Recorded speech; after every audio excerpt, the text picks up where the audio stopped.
Sneyking joining us. Sney, congratulations! You guys had a fantastic series here.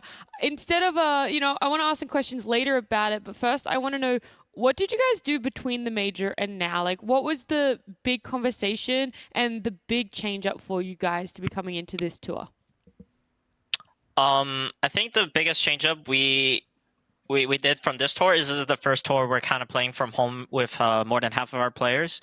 Only me and 33 are at boot camp. I think part of the reason I think we've been underperforming is we've been kind of burnt out from boot camping and training throughout the whole season, and it's very mentally draining. I think part of the reason why we didn't do so well is we didn't take care of our own mental health. People didn't feel that they were able to perform their best because of circumstances outside of Dota, and that's just such as life. Sometimes these things happen, and I'm glad that we're taking the right step to remedy that. Yeah. How did that conversation sort of play out for you guys to be okay with everyone else playing from home and not necessarily boot camping? Like, how does that come around? Like, how as a team do you work through that together? I think part of it was because a lot of it is actually because of our psychologists who kind of identified our problems and helped us work with it. And then the first step is recognition. Once we realize the problem, now the second step is what do we want to do about it? How do we want to handle it? And we just thought having a more relaxed environment, playing from home for once at a tour, it's something we should try and see how it works. Obviously, it's still a work in progress. We don't know what's gonna happen throughout. There's still 6 more matches to be played, so Yeah. we'll see what happens. Yeah. And looking at sort of more Dota now, has there been a big impact or anything from this patch that you guys were unsure of when you read these patch notes? You're like, oh, wow, this has really impacted a certain sort of theory or game plan that we had? We saw all the very popular heroes nerfed, and our initial impression was like maybe they can still be good. We were not too sure because I think all of these small changes can have really big impact. I think the Lina and Broodmother changes were the most significant.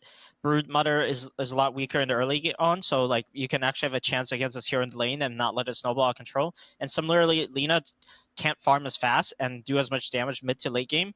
So I think I'm really happy to see these changes, and I think these two are just the most popular hero of last patch. I'm very happy to see that the fact that they got nerfed. Yeah, I feel like that's a sentiment that rings true with everyone else here on the panel as well. Yeah, I just wanted to piggyback off of Nat's question quickly. If you guys are talking about burning out because you're boot camping a lot, how come you and 33 decided that you did want to boot camp together? Um, Partly for me because I would be playing really high ping from home, so it's a lot better if I were to play in Europe. So I would have about 70 less ping. If I were to play at home, I have about 90, and from boot camp right here we have about 20. So it's a pretty significant deal for me.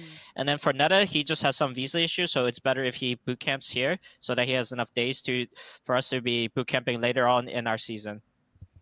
Okay, that makes sense. And this may be a like personal question, so feel free not to answer. But when, as a team, you get knocked out of like a major, what is like the immediate action that happens? Like just after loss, like how do you guys kind of talk about it, or what? How do you react to it?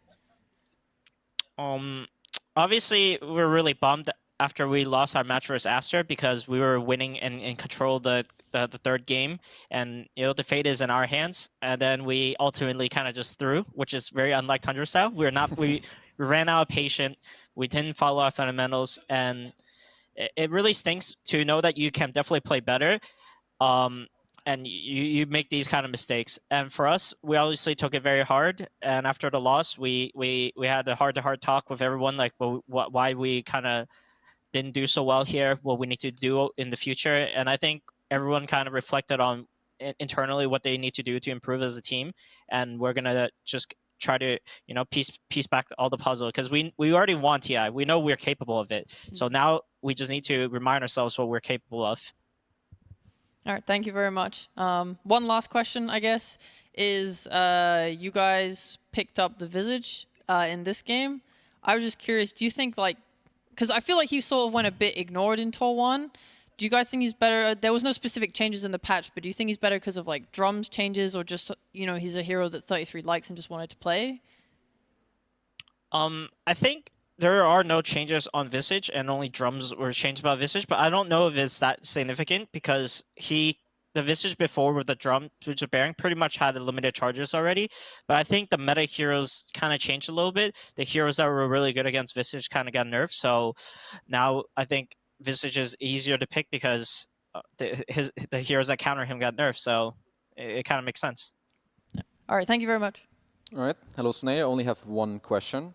So I would say that you and Tundra, you guys are the best team at kiting, playing long fights, and dragging them out. And I think you don't only do this with your gameplay, but also with items, force staffs, halberds against ranged heroes, buying a hard mage slayer, etc. Can you tell me a bit more about how you view these, how do you approach longer fights, and who's the one that is actually helping you understand how you need to play a fight? Is that Aoi who helps you in between the games and scrims and replays, or does it come up during the game? Is it natural?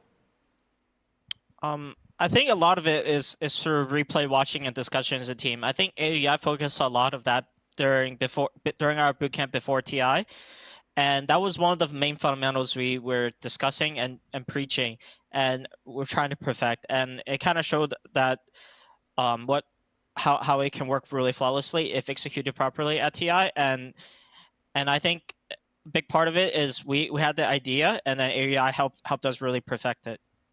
Okay, and actually, I guess I do have one more. If if a patch was to come out, how would you change buybacks? Do you like them as they are now? Would you change them in any way, like different gold or I don't know, charges instead of cooldown? I think buyback is actually in a pretty good place. I think before there were like penalties after you buy back, and there were also a lot shorter buyback cooldown. But right now, I think 8 minutes for buyback cooldown is pretty significant already. Because if you buy back, you're pretty much going to be out for the next 10 minutes, and you possibly give up objective of Roshan. So it's something you have to carefully consider before you actually do. And I'm not too sure what you would do to buybacks, but I think it's in a pretty good place right now. Yeah, that's fair. Thank you. I have one last question. We always talk about, we heard Kezi there sort of say that there's a certain identity around Tundra, that you guys play patiently, that you're really good at doing these elongated team fights. But do you think that there has been a change in Tundra, and in the coming few weeks for DPC, we might see a bit of a change up in your identity or something new come out from the team? It's entirely possible, but I think one thing will never change about us is we're going to stick to our fundamentals and what we think is good. And if we think maybe a change of pace of style, if that's what's meta and that's what's good, we're going to do it. Awesome. Sney, thank you so much for the interview. Congratulations again on winning your opening series here, and hopefully we get to talk to you soon. Thank you very much, guys. See you guys next time. Bye. Thank you. See you. I would like nothing more than to plant myself in the sunshine next to a